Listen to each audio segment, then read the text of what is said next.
दोस्तों, क्या हुआ जब 27 साल पहले मरा हुआ बेटा एसपी बनकर अपने घर पहुंचा तो मां बाप ने धक्के देकर बाहर निकाला। उसके बाद एसपी साहब ने जो किया उसे सुनकर आप भी दंग रह जाएंगे। दोस्तों, इस सच्ची घटना के सबूत मैं आपको इस वीडियो में आगे दूंगा, लेकिन इस सच्ची घटना को शुरू करने से पहले आप सभी इस वीडियो को लाइक कर दें। दरअसल इस घटना की शुरुआत होती है सन 2007 में उत्तर प्रदेश के एक छोटे से शहर में, जहां पर देबानंद नाम के एक बहुत ही सिद्धांतवादी व्यक्ति रहते थे। देबानंद की शादी पार्वती के साथ हुई थी और उनका एक बहुत ही प्यारा सा बेटा था जिसका नाम था राम। सन 2007 में राम की उम्र लगभग मात्र 7 साल थी। दोस्तों, देबानंद और पार्वती सोचते हैं कि क्यों ना हम अपने बेटे को लेकर एक धार्मिक यात्रा पर जाएं, क्योंकि देबानंद ने एक मन्नत मांगी थी कि जब उसे बेटा होगा तो वह उसे लेकर गंगोत्री धाम जाएंगे और अपने कुल देवता के मंदिर भी जाएंगे जो उत्तराखंड में स्थित थे।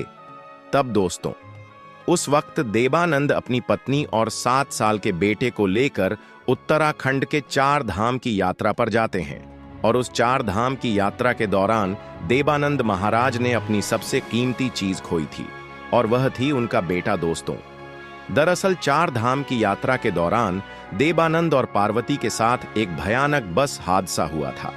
उस भयानक बस हादसे में देबानंद और पार्वती तो सुरक्षित बच गए थे, लेकिन उनका 7 साल का बेटा नहीं बचा था।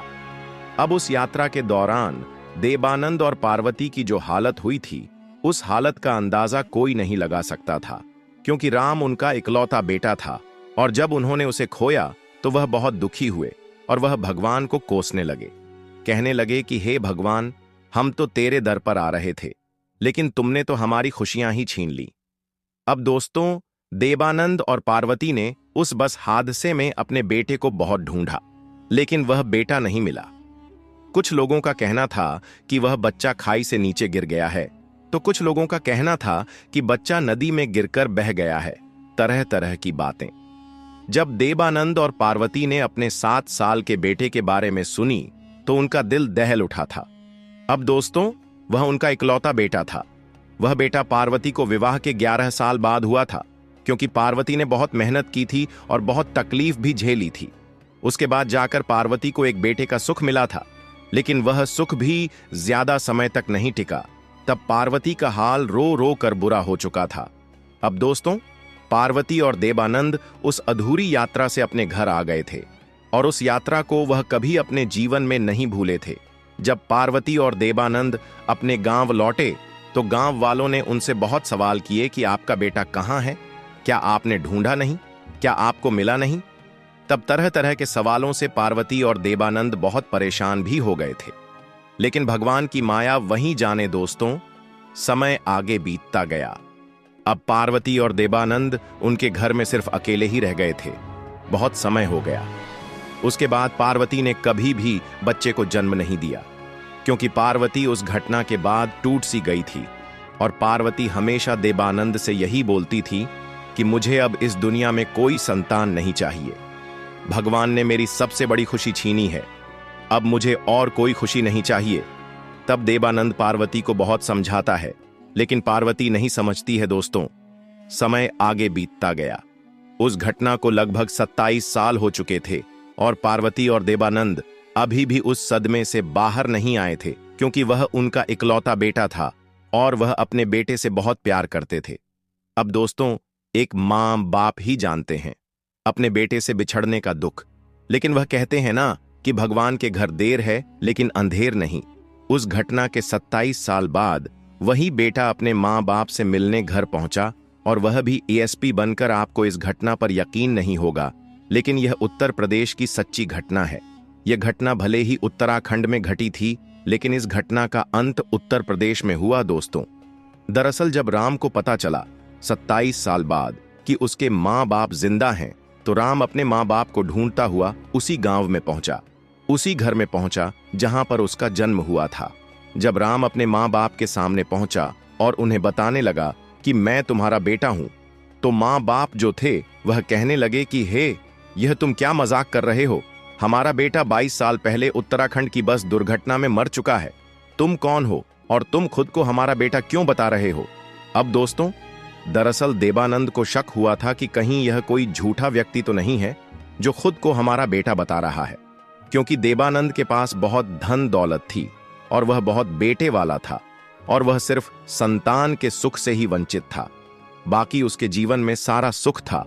तो देवानंद सोचता है कि हो सकता है कि यह मेरा झूठा बेटा होने का दावा करके मेरी संपत्ति हड़पने आया हो, या इसे मेरा धन दिखाई दे रहा हो, मेरा पैसा दिखाई दे रहा हो, क्योंकि ऐसे हर किसी पर भरोसा करना आसान नहीं था। अब दोस्तों, जब एसपी साहब ने बोला कि आप यकीन मानो मैं आपका ही बेटा हूं, तो देवानंद और पार्वती ने इनकार कर दिया कि यह नहीं हो सकता। मेरा बेटा तो 27 साल पहले ही मर चुका है और अब वह यहां पर कैसे आ सकता है। अब जो पार्वती थी वह तो मां की ममता में ही लीन थी। पार्वती ने एसपी साहब के अंदर एक बात देखी थी।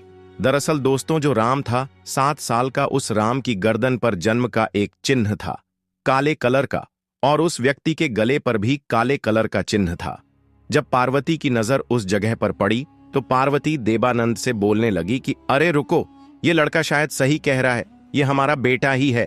तब देवानंद बोलते हैं कि पार्वती, लगता है तुम पागल हो गई हो क्या? तुम्हें लगता है कि हमारा बेटा जिंदा था? क्या तुम्हें लगता है कि बस दुर्घटना में हमारा बेटा बचा था? हमने कितना ढूंढा लेकिन हमें वह नहीं मिला। तब पार्वती देवानंद को बताती है कि दरअसल हमारे राम के गर्दन पर जो चिन्ह था, उसके जन्म का वही चिन्ह मुझे इस लड़के के गर्दन पर भी दिखाई दे रहा है। जब देवानंद ने वह चिन्ह देखा तो वह पार्वती से कहने लगे कि पार्वती, ऐसा कहां लिखा है कि सिर्फ हमारे ही बेटे की गर्दन पर जन्म का चिन्ह था? हो सकता है किसी और व्यक्ति के गर्दन पर वैसा चिन्ह हो। अब दोस्तों, जो मां की ममता होती है वह अपने बेटे को कैसे न कैसे किसी न किसी तरह से पहचान लेती है। पार्वती और देवानंद दोनों के बीच बहुत बहस हुई, लेकिन पार्वती ने यह नहीं माना कि वह मेरा बेटा नहीं है। पार्वती इसी जिद पर अड़ी रही कि यही मेरा बेटा है।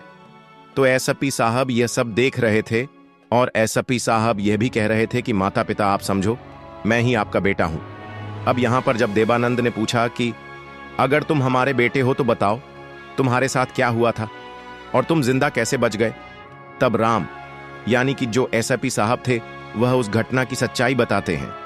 दरअसल दोस्तों, दुर्घटना में उस बस में एक साधु महाराज भी बैठे हुए थे। दरअसल जब वह दुर्घटना घटी थी और जब राम बस से नीचे गिरकर किसी कोने में पत्थर से टकराकर एक पत्थर के नीचे दबा हुआ था, तब राम को उस साधु महाराज ने देखा था। दोस्तों, क्योंकि जो दुर्घटना हुई थी वह दुर्घटना एक पत्थर गिरने के कारण हुई थी और उसी पत्थर के नीचे राम दब गया था, जिस वजह से राम किसी को भी नहीं दिखाई दिया, क्योंकि राम सिर्फ 7 साल का था और वह बहुत छोटा था, जिस वजह से बहुत ढूंढने पर भी वह नहीं मिला। तब राम ने यह सारी सच्चाई और सारी हकीकत बताई कि दरअसल जब मैं उस दुर्घटना में क्षतिग्रस्त होकर पड़ा हुआ था, किसी की नजर मुझ पर नहीं गई थी और मुझे एक साधु महाराज ने देखा था और उन साधु महाराज ने मुझे बताया था कि बेटा, तुम्हारे घर वाले तो जा चुके हैं, अब पता नहीं तुम्हारा जन्म कहां हुआ था, तुम कहां से आए हो और तुम्हारे माता पिता कौन हैं, क्योंकि 7 साल में राम की याददाश्त भी जा चुकी थी और उन साधु महाराज ने ही अपनी झोपड़ी में उस राम का उपचार किया था। दरअसल वह जो साधु महाराज थे वह साधु कोई साधारण साधु नहीं थे। ऐसा कहा जाता है कि जिस साधु महाराज ने राम की जान बचाई थी वह साधु महाराज साक्षात भगवान का ही एक रूप थे। राम ने अपने माता पिता को यह भी बताया कि उन साधु महाराज ने मेरी जान बचाई थी और जान बचाने के 1 साल बाद उन साधु महाराज ने मुझे एक अनाथ आश्रम में भेज दिया था, क्योंकि दोस्तों, साधु तो चलता भला था और साधु कभी एक जगह नहीं रोक पाते हैं। इसलिए साधु ने सोचा कि अगर यह बच्चा मेरे साथ रहेगा तो इसका उद्धार नहीं हो पाएगा। इसीलिए साधु महाराज ने राम को एक अनाथ आश्रम में जमा करवाया था और उस अनाथ आश्रम में रहकर ही राम धीरे धीरे बड़ा होने लगा। राम ने पढ़ाई लिखाई की और पढ़ाई लिखाई करके राम एसपी के मुकाम पर पहुंचा था। राम पढ़ाई लिखाई में बहुत होशियार था। दरअसल दोस्तों, उस वक्त हुआ यह था कि राम बिहार के एक छोटे से गांव के अनाथ आश्रम में रहता था और राम के आगे पीछे कोई नहीं था। यह राम जानता था। अनाथ आश्रम में कई बार राम को बहुत सारी मुसीबतें भी आई। कई बार राम की तबीयत इतनी भयंकर खराब हुई थी कि राम के बचने के चांस बिल्कुल नहीं थे, लेकिन राम उस हादसे में भी बच गया था, क्योंकि राम के साथ कुछ न कुछ तो चमत्कारी शक्ति थी और राम ने अपने जीवन में बहुत संघर्ष भी देखा था। तभी राम के माँ बाप पूछते हैं कि यह सब तो ठीक है, लेकिन तुम्हें हमारा पता किसने दिया और तुम्हें कैसे पता चला कि हम यहाँ रहते हैं और तुम्हारे माँ बाप आज भी जिंदा हैं। तब राम ने बताया कि दरअसल मैं हैदराबाद में एसपी के पद पर नियुक्त था। वहां मेरा सरकारी आवास पर रहता था, अपनी नौकरी कर रहा था और मेरे घर पर तभी मुझे एक चमत्कारी साधु मिले और उन साधु ने मुझे देखते ही यह बोला कि तुम एक अनाथ बच्चे हो। तो एसपी साहब बोले कि हाँ महाराज, आपने सही कहा, लेकिन आपको कैसे पता? तब उन साधु महाराज ने राम का चेहरा देखकर कहा कि दरअसल तुम्हारे साथ एक दुर्घटना घटी थी और उस दुर्घटना में तुम अपने माँ बाप से बिछड़ गए थे और उसके बाद से तुम एक अनाथ आश्रम में पले बढ़े हो। अब यह बात सुनते ही एएसपी साहब उन साधु महाराज को कहने लगते कि अरे तुम क्या मजाक कर रहे हो? लगता है तुम्हें किसी ने मेरे बारे में कुछ बताया होगा। मुझे भी पता है ये बात कि मैं अनाथ आश्रम में पला बढ़ा हूं, लेकिन ये तुम क्या कह रहे हो कि मेरे माँ बाप जिंदा हैं और मेरे साथ एक दुर्घटना घटी थी। तब वह साधु महाराज बोलते हैं कि बेटा, मुझे इस धरती पर हर एक व्यक्ति का अगला और पिछला सब दिखाई देता है। अब जो एसपी साहब थे वह सोचते हैं कि शायद यह साधु महाराज पागल है, ऐसे ही बातें बना रहे हैं। तो एसपी साहब उन साधु को कहते हैं कि महाराज, आपको दक्षिणा चाहिए तो आप ऐसे ही बोलिए, लेकिन ऐसी फालतू की बड़ी बड़ी बातें मत कीजिए। तो एसपी साहब उन साधु महाराज को 200 रुपया का दक्षिणा दे देते हैं और कहते हैं कि ठीक है महाराज, यह लीजिए और जाइए, मुझे अपना काम करने दीजिए। तो वह साधु महाराज बोलते हैं कि तुम मेरा अपमान कर रहे हो। मैं तुम्हें सच बता रहा हूं कि तुम्हारे माँ बाप आज भी जिंदा हैं और वह आज भी तुम्हारा इंतजार कर रहे हैं। तब एसपी साहब कहते हैं कि महाराज, बस बहुत हुआ, आप मेरे बहुत मजे ले रहे हैं, जाइए काम करने दीजिए, वरना मैं आपको भी जेल में बंद कर दूंगा। तब जो साधु महाराज थे वह बोलते हैं कि बेटा, तुम चाहे मुझे जेल में बंद कर दो या मुझे थप्पड़ मारो, लेकिन जो बात मैं तुम्हें बता रहा हूं वह बात सच है।